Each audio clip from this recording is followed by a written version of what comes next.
Joined now by Vicki McKenna for our weekly Culture Cast. Vicki, how you doing this week?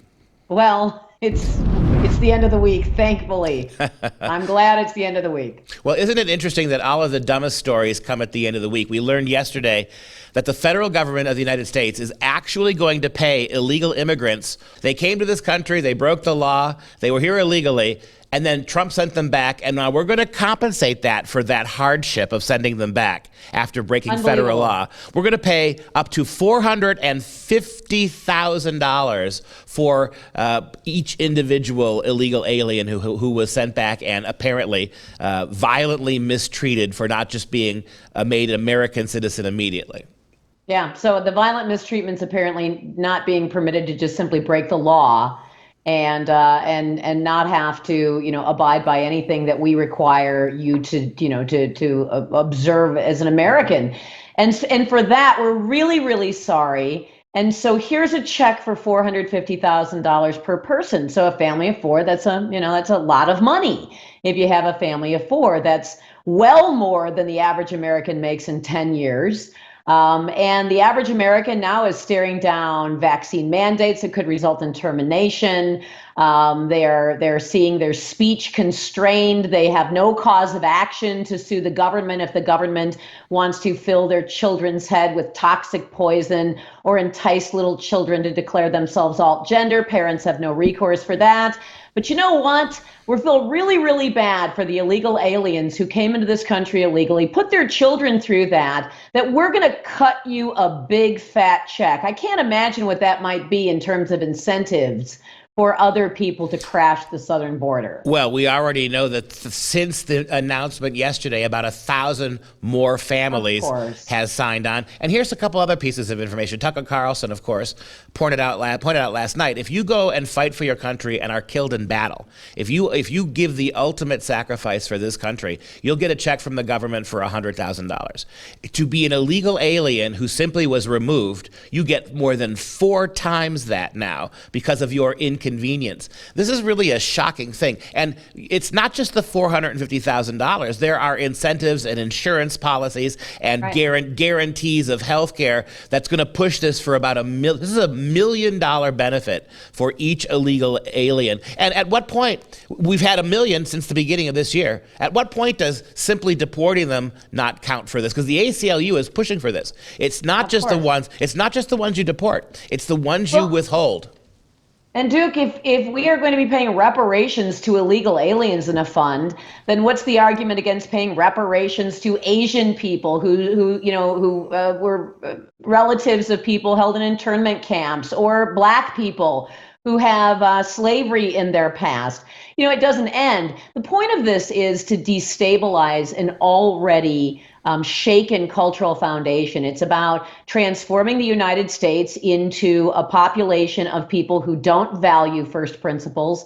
It's about a massive demographic shift. It is also about aggravating American citizens. It's about making them so angry. It's about driving them crazy with injustice and outrage. I don't know if it's to get them to act out.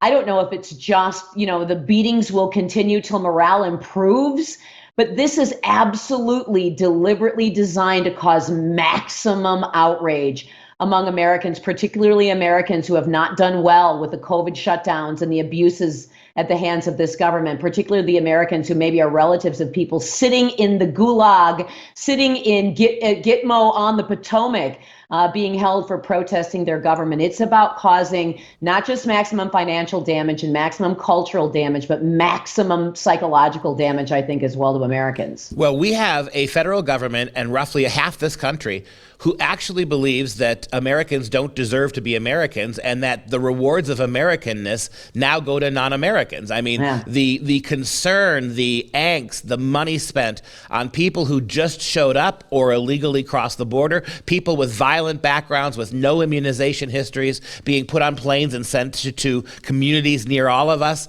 all of that the entitlement now is 100% to be a non-American. If you are a It is because they hate you. Yes. And they hate me. And they hate everything about and I'll borrow a phrase from Tucker Carlson, they hate everything about legacy Americans.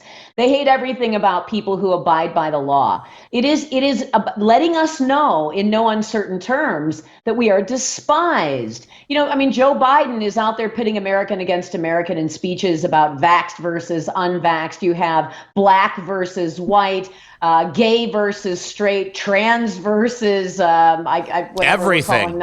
Everything. It's always pitting Americans against the destruction of American culture. And then when you get them all wound up, when you've thrown everybody in a paper bag and let it rip, and when people act out, that's when you can point and say, see insurrection, or that's an extremist. We need government to stop those people. I swear it's almost feels like a psyop going on in this country at this point. Vicki, after the break, I want to talk about that. I want to talk about the fallout and consequence for this kind of obvious anti-Americanism against Americans.